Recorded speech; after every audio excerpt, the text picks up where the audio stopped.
പ്രതി ചെന്താമരയെ പോത്തുണ്ടിക്കടുത്ത് മാട്ടായയിൽ കണ്ടു എന്നാണ് നാട്ടുകാർ പറഞ്ഞത്. ഇക്കാര്യം പോലീസ് പിന്നീട് ഉന്നത പോലീസ് ഉദ്യോഗസ്ഥർ തന്നെ സ്ഥിരീകരിക്കുകയും ചെയ്തു. ചെന്താമര തന്നെയാണ് അവിടെ ഉള്ളത് എന്ന് ആലത്തൂർ DYSP ആണ് സ്ഥിരീകരിച്ചത്. ഇതോടെ കാടരിച്ച് രാത്രിയിൽ ഏതാണ്ട് ഒരു 9-9:30 വരെ നാട്ടുകാരും പോലീസ് സംഘവും ഒക്കെ പരിശോധന നടത്തി. പക്ഷേ പ്രതി എവിടേക്ക് പോയി എന്നത് സംബന്ധിച്ച് പുതിയ വിവരങ്ങളോ സൂചനകളോ ഇല്ല. തൽക്കാലം പരിശോധന പോലീസ് അവസാനിപ്പിച്ചിരിക്കുകയാണ്. അതിനിടയിൽ ഇയാൾ ഒരു പക്ഷേ ഈ സ്ഥലത്തിനടുത്ത് ഇയാളുടെ ഒരു ബന്ധു താമസിക്കുന്നുണ്ട്, ഇളയ സഹോദരി താമസിക്കുന്നുണ്ട്. മാട്ടായിയിൽ അടുത്ത് തന്നെയാണ്, അവിടേക്ക് പോയിട്ടുണ്ടാകാം എന്ന് സംശയിക്കുന്നുണ്ട്. അപ്പോൾ കൂടുതൽ പരിശോധന ആ മേഖലയിൽ പോലീസ് രാത്രിയിലും നടത്തിയേക്കും എന്നാണ് സൂചന. നിഖിൽ പ്രമേഷാണ് വിശദാംശങ്ങളുമായി ചേരുന്നത്. നിഖിൽ, പോലീസിന്റെ അടുത്ത നീക്കങ്ങൾ എന്തായിരിക്കും?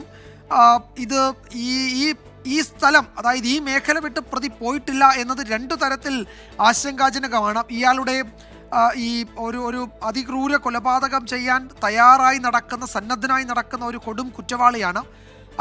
അയാളുടെ പട്ടികയിൽ, അയാളുടെ ഹിറ്റ് ലിസ്റ്റ് എന്ന് നമ്മൾ പറയാവുന്ന അയാൾ പറഞ്ഞ ആ പട്ടികയിൽ ഇനിയും ആളുകളുണ്ട്. അവരെ ലക്ഷ്യം വെച്ച് ഇയാൾ വരുമോ എന്ന പേടി നാട്ടുകാർക്ക് ആകെയുണ്ട്.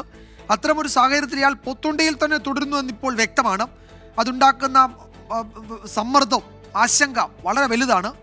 എങ്ങനെയാണ് ഇനിയുള്ള മണിക്കൂറുകൾ അതിനെ അതിജീവിക്കുക? പോലീസിന്റെ നീക്കങ്ങൾ സംബന്ധിച്ചുള്ള വിവരങ്ങൾ എന്തൊക്കെയാണ്? മറ്റു വിശദാംശങ്ങൾ നിഖിൽ.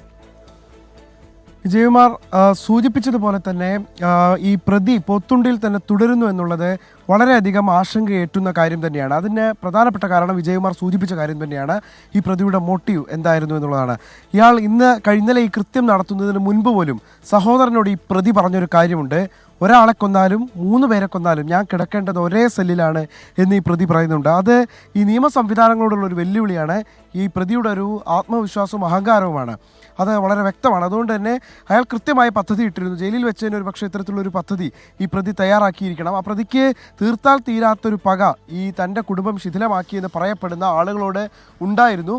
അതുകൊണ്ട് തന്നെയാണ് തിരിച്ചെത്തിയ ശേഷം ഈ സുധാകരനെയും ആ അമ്മയും, ആ വയോധികയായിട്ടുള്ള പാവം പിടിച്ച അമ്മയും കൊലപ്പെടുത്തുന്ന സാഹചര്യം ഉണ്ടായത്.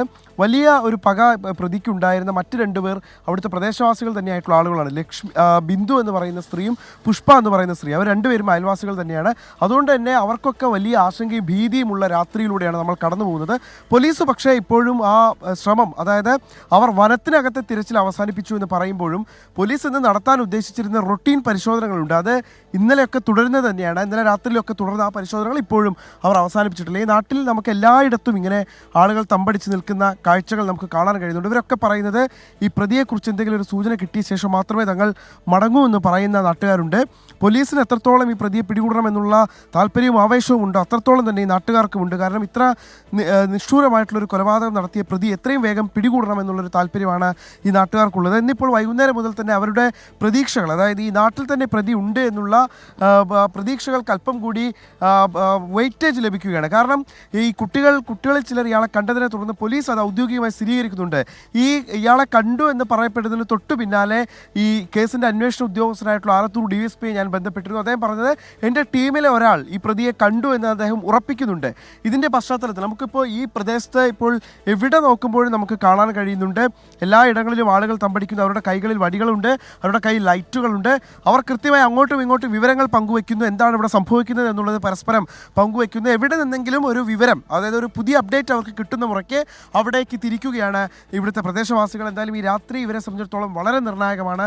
പരമാവധി വിവരങ്ങൾ ശേഖരിച്ചുകൊണ്ട് ആളുകളുമായി അങ്ങോട്ടും ഇങ്ങോട്ടും കമ്മ്യൂണിക്കേറ്റ് ചെയ്ത് എവിടെയെങ്കിലും ഈ പ്രതിയുടെ സൂചനകൾ ലഭിക്കുന്ന മുറയ്ക്ക് അവിടേക്ക് കടക്കാനാണ് ഇവരുടെ നീക്കം. എന്തായാലും വനത്തിനകത്ത് തെരച്ചിൽ അവസാനിപ്പിച്ചിരിക്കുന്നു എന്നുള്ളത് പോലീസ് സ്ഥിരീകരിക്കുകയാണ്. ഈ രാത്രിയിൽ പ്രതിക്കരികിലേക്ക് സാധാരണക്കാരായിട്ടുള്ള ആളുകളൊക്കെ പോകുന്നത് അങ്ങേയറ്റം ദുഷ്കരമാണ്. അതിന് കാരണം വിജയകുമാർ, ഇയാൾ ഒരു പ്രത്യേക മാനസികാവസ്ഥ പ്രകടിപ്പിച്ചിരുന്ന ആളാണ്. ഒരുപക്ഷെ ഇയാളുടെ അരിയിലേക്ക് പോകുമ്പോൾ ഇപ്പോഴും അയാളുടെ കയ്യിൽ ആയുധങ്ങളുണ്ടോ എന്നുള്ള കാര്യത്തിൽ വ്യക്തതയില്ല. അതുകൊണ്ട് തന്നെ സാധാരണക്കാരായിട്ടുള്ള ആളുകൾ ഈ രാത്രിയിൽ വനത്തിനകത്ത് തെരച്ചിൽ നടത്തേണ്ടതില്ല എന്ന് പോലീസ് അറിയിക്കുന്നുണ്ട്. അതേസമയം പോലീസിൻ്റെ ഇന്നലെയൊക്കെ നടത്തിയ അതിന് സമാനമായ തരത്തിലുള്ള പരിശോധനകൾ ഇന്നും തുടരുകയും ചെയ്യും. അത് രാത്രിയിലും ഉണ്ടാകുമെന്ന് അവർ അറിയിക്കുന്നുണ്ട്.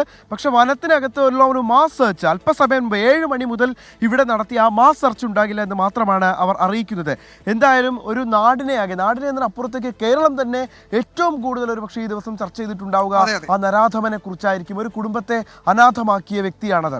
2 പെൺകുട്ടികൾ 23ഉം 20ഉം മാത്രം വയസ്സു പ്രായമുള്ള കുട്ടികൾ അഖിലയെയും അതുല്യയും അനാഥമാക്കിയ ഒരു ദിവസം, ഒരു കടന്നുപോയ മണിക്കൂറുകൾ. അതുകൊണ്ട് തന്നെ സ്വാഭാവികമായിട്ടും ആ പ്രതിയെ എത്രയും വേഗം പിടികൂടണം എന്നുള്ളതാണ് ആ കുട്ടികൾക്ക് ഇനിയെങ്കിലും നൽകാൻ കഴിയുന്ന നീതി. ഇന്നിപ്പോൾ ഇവിടെ വലിയൊരു സമര കാഹളം തന്നെ നമ്മൾ കണ്ടു. യൂത്ത് കോൺഗ്രസിൻ്റെയൊക്കെ ഭാഗത്തു നിന്ന് വലിയ പ്രതിഷേധങ്ങളാണ് ഇവിടെ ഉണ്ടായിരുന്നത്. ഈ ഭാഗത്തൊക്കെ ഞങ്ങൾ വരുമ്പോൾ, ഞാനിപ്പോൾ ഇവിടേക്ക് എത്തുമ്പോൾ ഈ ഭാഗത്തൊക്കെ വലിയ ചർച്ചയായിരുന്നു വിജയകുമാർ നടന്നുകൊണ്ടിരുന്നത്. ഇപ്പോഴും ഇവിടെയുള്ള ആളുകൾ പറയുന്നത് ഇയാളെ കണ്ടെത്തിയിട്ട് ഞങ്ങൾ ഉറങ്ങുന്നുള്ളൂ എന്നാണ് ഇവിടെയുള്ള പ്രദേശവാസികളായിട്ടുള്ള ആളുകൾ പറയുന്നത്. എല്ലാ വീടിന് മുന്നിലും ആളുകൾ ഇങ്ങനെ ടോർച്ചും ലൈറ്റും അതോടൊപ്പം തന്നെ വടികളുമൊക്കെ ഇങ്ങനെ കാവൽ നിൽക്കുന്നത് നമുക്ക് കാണാൻ കഴിയും. അതുകൊണ്ട് ഈ രാത്രി നിർണായകമാണെന്ന് പറയാൻ നിഖിൽ, എന്തായാലും നിഖിൽ പറഞ്ഞതുപോലെ ആ നാട്ടുകാരുടെ ആശങ്ക അത് നിഖിൽ അവിടെ നേരിട്ട് കണ്ടതാണ്, അറിയുന്നതാണ് കഴിഞ്ഞ 2 ദിവസമായിട്ട്. അപ്പോൾ ഈ കൃത്യം നടന്ന് ഏതാണ്ട് ഇത്രയും മണിക്കൂറുകൾ, ഒരു ദിവസം പിന്നിടുമ്പോഴും 24 മണിക്കൂർ കഴിയുമ്പോഴും അയാൾ എവിടെ എന്നത് സംബന്ധിച്ച് കൃത്യമായ വിവരമില്ല. തന്നെയുമല്ല, ഈ പ്രതി വീട്ടിൽ വിഷക്കുപ്പിയൊക്കെ വെച്ചത് പോലീസിനെ തെറ്റിദ്ധരിപ്പിക്കാൻ വേണ്ടി തന്നെയായിരുന്നു എന്നുകൂടി വ്യക്തമാവുകയാണ്. അയാൾ എവിടെ പോയി ഒളിച്ചു എന്നറിയില്ല. എവിടെ ഒളിച്ചാലും അയാളെ കണ്ടെത്തണമെന്ന് നാട്ടുകാർ പറയുന്നു. അതിനുള്ള ശ്രമം തുടരുകയാണ്. രാത്രിയിൽ പോലീസിന്റെ മറ്റ് പരിശോധനകൾ, ഇപ്പോൾ ഈ ആളും നാട്ടുകാരും പോലീസും സംയുക്തമായി നടത്തിയ തെരച്ചിൽ ഒരു പക്ഷേ ഉണ്ടാവില്ലെങ്കിലും പോലീസിന്റെ പതിവ് പരിശോധനകളും അന്വേഷണവും വിവിധ മേഖലകൾ കേന്ദ്രീകരിച്ച് തുടരുന്നുണ്ട് എന്നാണ് നിഖിൽ പ്രമേഷ് റിപ്പോർട്ട് ചെയ്യുന്നത്.